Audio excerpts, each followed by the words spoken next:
በስመ አብ ወወልድ ወመንፈስ ቅዱስ አሐዱ አምላክ። አመስራ ወተስዑ ለወርኃ ታኅሣሥ በዛቲ ዕለት ኮነ በዓለ ልደት ዐቢይ ወክቡር ወልዑልም ኩሎም በዓላት ዘውእቱ ዕለተ ልደቱ ለእግዚእነ ወመድኃኒነ ኢየሱስ ክርስቶስ በሥጋ እማርያም እምቅድስት ድንግል። አንድ አምላክ በሚሆን በአብ በወልድ በመንፈስ ቅዱስ ስም ታኅሣሥ 29 ቀን በዚህች ቀን የከበረና የተመሰገነ ታላቅ የልደት በዓል ሆነ። የጌታችንና የመድኃኒታችን ኢየሱስ ክርስቶስ ከእመቤታችን ከከበረች ድንግል ማርያም በሥጋ የተወለደባት ዕለት ናት። ከበዓላት ሁሉ ተለይታም ከፍ ከፍ ያለች ናት። የቤተ ክርስቲያን መምህራን አባቶቻችን የከበረ የልደትን በዓል በሁለት ቀኖች ያከብሩ ዘንድ በምክራቸው ተስማሙ። ከወደ ኋላ ባለ 28 ሌሊቱ የልደት በዓል ነው። በ29 ቀን መዓልቱ ጳጉሜን 6 በሆነ ጊዜ በዚያች ዓመት የልደት በዓል በ28 በመዓልት ይከበራል። ጳጉሜን 5 ከሆነ ግን በ29 ቀን ይሆናል። ስለዚህ የበዓላት ሁሉ ራስ የሆነ የከበረ የልደት በዓል በሁለቱ ቀኖች እንዲከበር አዘዙ፣ ወሰኑ። የበዓላት ራስ ስለሆነ ስለከበረ የልደት በዓል የከበረ ወንጌል እንዲህ አለ። በንጉሡ በሄሮድስ ዘመን በይሁዳ ዕጣ በቤተልሔም ጌታ ኢየሱስ በተወለደ ጊዜ እነሆ የፍልስፍና ሰዎች ከምስራቅ መጥተው ወደ ኢየሩሳሌም ደረሱ። ኮከብን በምስራቅ አይተን እንሰግድለት ዘንድ መጥተናልና የተወለደው የአይሁድ ንጉሥ ወዴት ነው እያሉ መጡ። እሊህ ፈላስፎች ከበለዓም ወገን ናቸው። እነርሱም በከዋክብት የሚፈላሰፉ ናቸው። በመጽሐፋቸው በበለዓም መጽሐፍም የአይሁድ ንጉሥ ሊወለድ እንዳለው ተጽፏል። እርሱ በለዓም ከያዕቆብ ኮከብ ይወጣል ከእስራኤልም ንጉሥ ብሎ ነበርና ይቅር ባይ እግዚአብሔርም በረቀቀ ጥበቡ አለበማቸው፣ በሚያምኑበትም ሳባቸው። እነርሱ ከዋክብትን በመጠባበቅ የሚፈላሰፉ ናቸውና ይህንንም ኮከብ ገለጠላቸው። ባዩትም ጊዜ ደስ አላቸው፣ መልኩ በብዙ አይነት ልውጥ ነውና። ሕፃን የታቀፈች ድንግል ብላቴናን ይመስላል። እርሱም በቀን ይጓዛል፣ በሌሊትም ይሰወራል። ከሰውም ሲገናኙ ይሰወርና ሲቆሙ በሌላ አንጻር ይገለጥላቸዋል።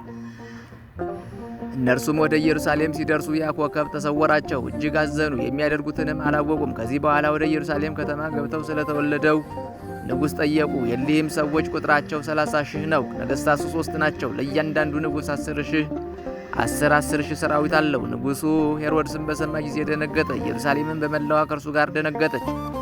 የካህናት አለቆችና የሕዝቡን ጸሐፊዎች ሁሉ ሰብስቦ ክርስቶስ በየት ይወለዳል ብሎ ጠየቃቸው። በይሁዳ ዕፃ በቤተልሔም ነው አሉት። በነቢይ እንዲህ ብሎ ተብሎ ተጽፏልና የኤፍራታ ዕፃ ቤተልሔም አንቺም ከይሁዳ ነገሥታት አታንሽም፣ ወገኖች እስራኤልን የሚጠብቅ ንጉሥ ካንቺ ይወለዳልና። ከዚህም በኋላ ሄሮድስ ሰብአ ሰገልን በጭልታ ጠርቶ ኮከቡ የታየበትን ዘመን ከነሱ ተረዳ። ሂዳችሁ የዚያን ሕፃን ነገር እርግጡን መርምሩ፣ ያገኛችሁትም እንደሆነ እኔም መጥቼ እሰግድለት ዘንድ በእኔ በኩል ተመልሳችሁ ንገሩኝ ብሎ ወደ ቤተልሔም ሰደዳቸው። የነገራቸውንም ሰምተው ከንጉሡ ሄዱ። እነሆ በምስራቅ ያዩት ኮከብ ወደ ቤተልሔም እስኪያደርሳቸው ይመራቸው ነበር።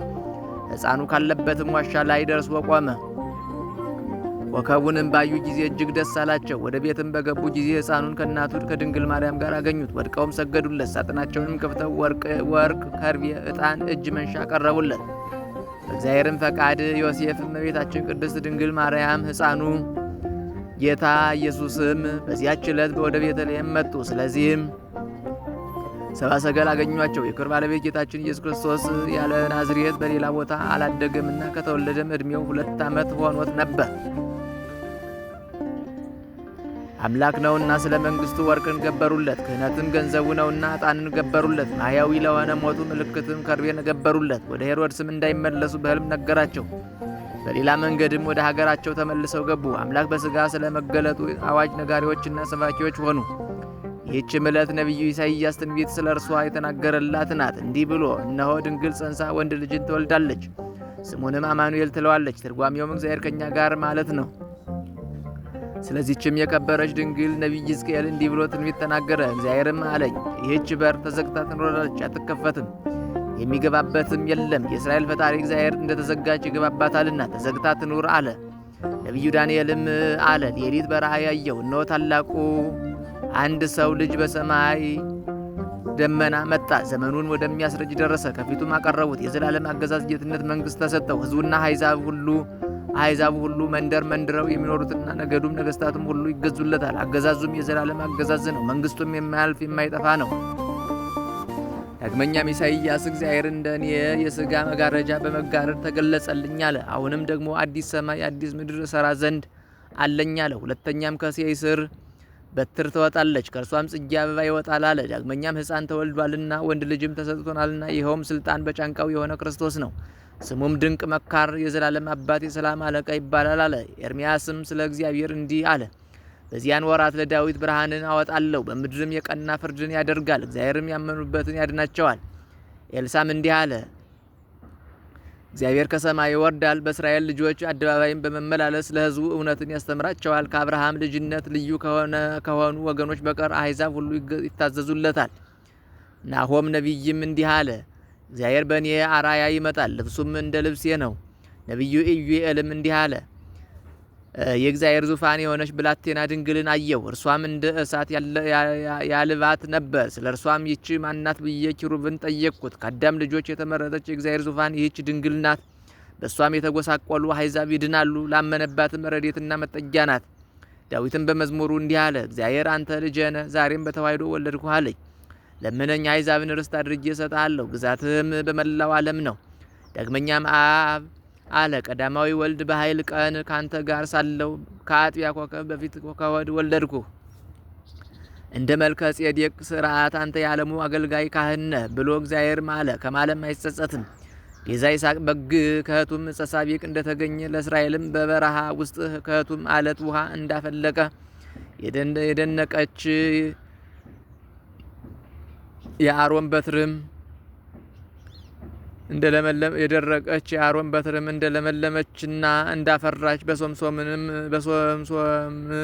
እጅ ውስጥ ከአህያ መንጋጋ አጥንት ውሃ እንደፈሰሰ እንዲሁ የጌታችን ልደት በእህቱም ድንግልና ሆነ። በዕፀ ጳጦስ ውስጥ እሳት እንደነደደች እጺቱም እንዳልተቃጠለች እንዲሁ የመለኮቱ እሳት ድንግልን አላቃጠላትም። ለእርሱም ከቸር አባቱ ከማያዊ መንፈስ ቅዱስ ጋራ ጌትነት፣ ክብር፣ ምስጋና፣ ሰጊድ ከእርሱ ጋር በትክክል ይግባው ለዘላለሙ አሜን።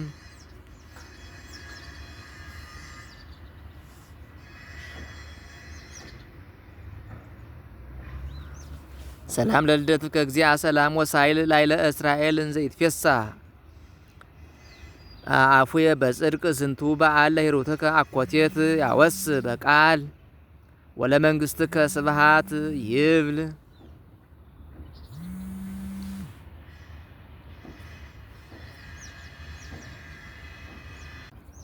ነገስተ ሳባ ወአረብ ጋዳ ያመጹ በሐሲስ ወያበቡ አምሃ ነገስተ ደሰያት ወተርሴስ ዘትቤ ትካት በእንተ ክርስቶስ ሀበ ወለደቶ ድንግል ነአስ ነአ ዳዊት ንጉስ። ሰላም ለልደትከ እሳተ መለኮት በላኢ እምጸልምልምት እንተ ኢትውኢ ስብሃተ ልደትከ ክርስቶስ ሀበ ያስተሪ በወይነ ማሕሌት እንተ ይቀድሆ ገዛኢ ትኩዝ ይትፌሳ ወህሙም ይጥኢ።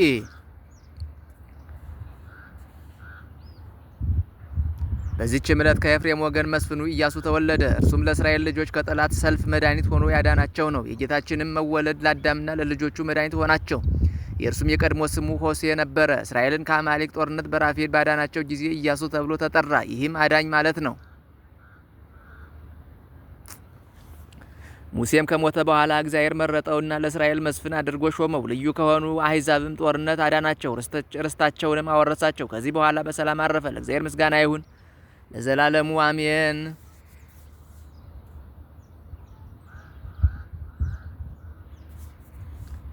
በዚህችም ዕለት የሮሃ ንጉሥ አቃሪዎስ አረፈ። የእርሱም ግዛቱ በሶርያ ሀገር ሰሜን በምትባል ክፍል ነው። እርሷም ሮሃ ናት። ጣዖትን የሚያመልክ ሆኖ ኖረ። መጻጉዕም ነበረ። ለባለ መድኃኒቶቹም ገንዘቡ ሁሉ ሰጥቶ ሊያድኑት አልቻሉም። የክብር ባለቤት ጌታችን ኢየሱስ ክርስቶስን በሽተኞችን ለማዳን አጋንንትን በማስወጣት የዕውሮችን ዓይኖች በመግለጥ ሙታንን በማስነሳት የሚሰራውን ድንቅ ታምራቱን በሰማ ጊዜ እንዲህ ሲል ወደ እርሱ ላከ። የሰውን ስጋ ለብሰ በኢየሩሳሌም የተገለጥክ የእግዚአብሔር ልጅ ምስጋና ይድረስህ። ከእርሱ ሳትለይ ወደ ታች ለላከህ ለቸር አባትህም ምስጋና ይድረሰው። አንተ የምትስተካከለው ክርስቶስ እንደሆንክ በሕሊናዬ ለገለጠልኝ መንፈስ ቅዱስም ምስጋና ይሁን። ያለ ወንድ ዘር በድንግልና ለወለደችህም እናትህ ምስጋና ይሁን። ለሚያምኑብህ ሁሉ ሰላምታ ይድረሳቸው። እኔ ባንተ አምኜ ከንቱ ጣዖትን ከማምለክ አንተን ወደ ማምለክ ተመለሱ። በእኔ ላይም ንጉሥ ትሆን ዘንድ ሀገሬንም ትባርክ ዘንድ ከበሽታዬም ታድነኝ ዘንድ ከኃጢአቴም ታነጻኝ ዘንድ ወደ እኔ ና። ጌታዬ ሆይ የከበረ ስምህን አይሁድ ሲጠሉ ላንተ በኢየሩሳሌም መኖር ምን ያደርግልሃል? በከንቱ ለምን ትደክማለህ? መካር ያጡ ወገኖች ናቸውና። በቀድሞ ዘመንም ድንቆች ታምራቶችን በማድረግ ከግብፅ አገር ባወጣቸው ጊዜ አላመኑብህም። በበረሃም 40 ዓመት መናውን መገብካቸው፣ በዚያን ጊዜም አላመኑብህም። በመገብካቸውም ጊዜ ተቆጥተህ ለጥፋት እስካደረስካቸው ባንተ ላይ ምን ያህል አጎረመረሙብህ።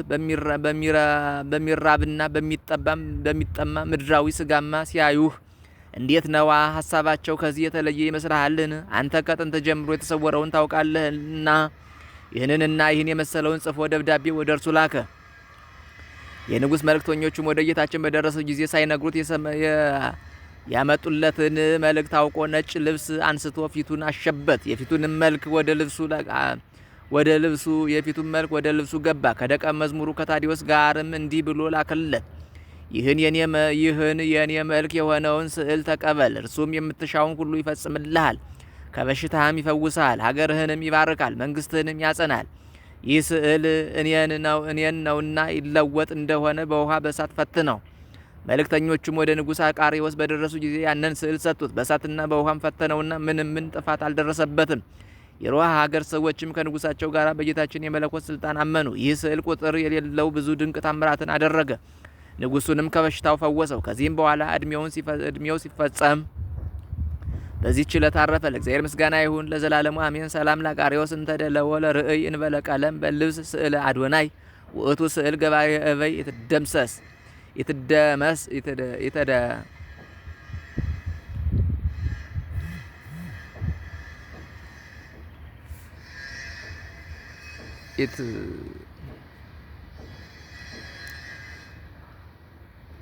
ኢተደምሰሰ ወይውእየ በቅድመ ጉባኤ አባይ ሶበ ፈተንዎ በእሳት ወማይ።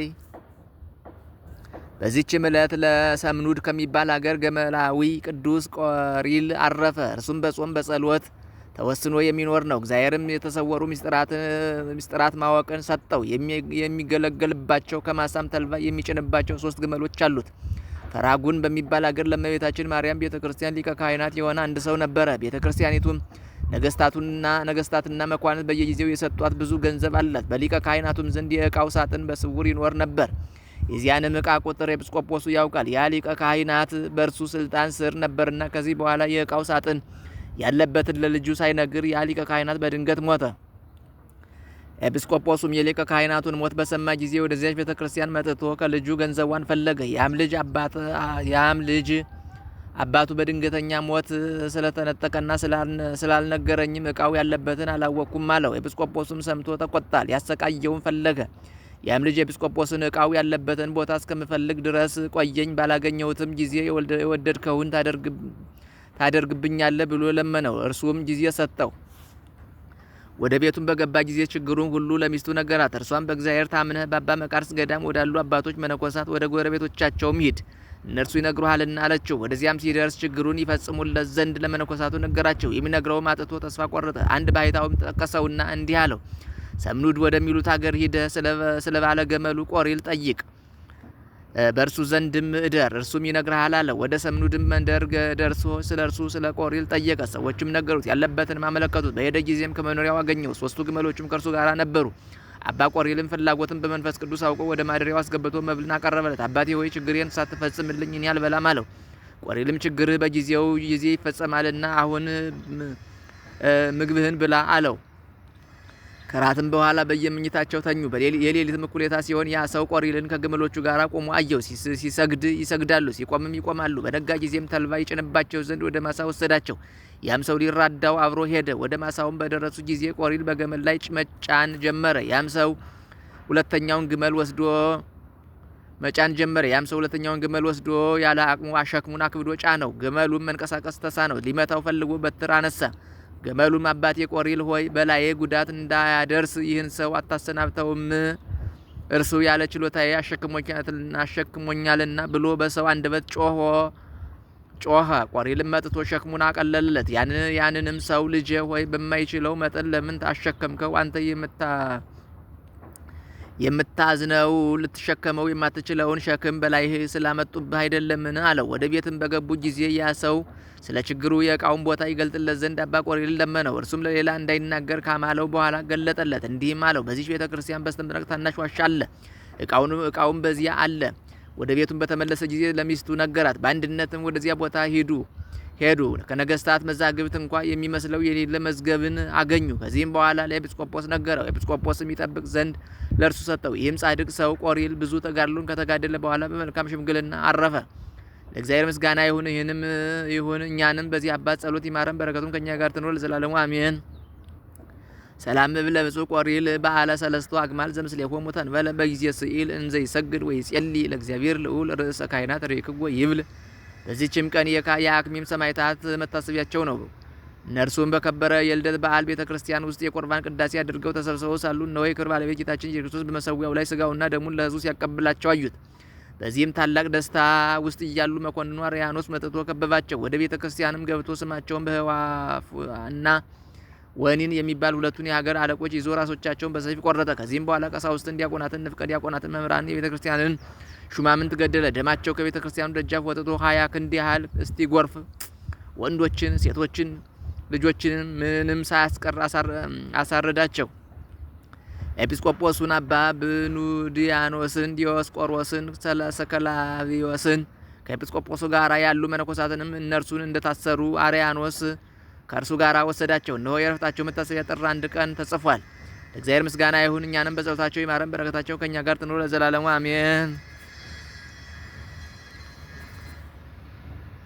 ሰላም ለደምክሙ ዘተክእወ በምሂክ እስከ ተለዓለ መጠነ አብራክ ሰማዕታተ አክሚም ቅቱላን በበዓለ ልደት ቡሩክ ምሉ ውስተ ልቤ ፈሪሆተ ክርስቶስ አምላክ ከመ ሕይወትየ ኢይልህቅ በበክ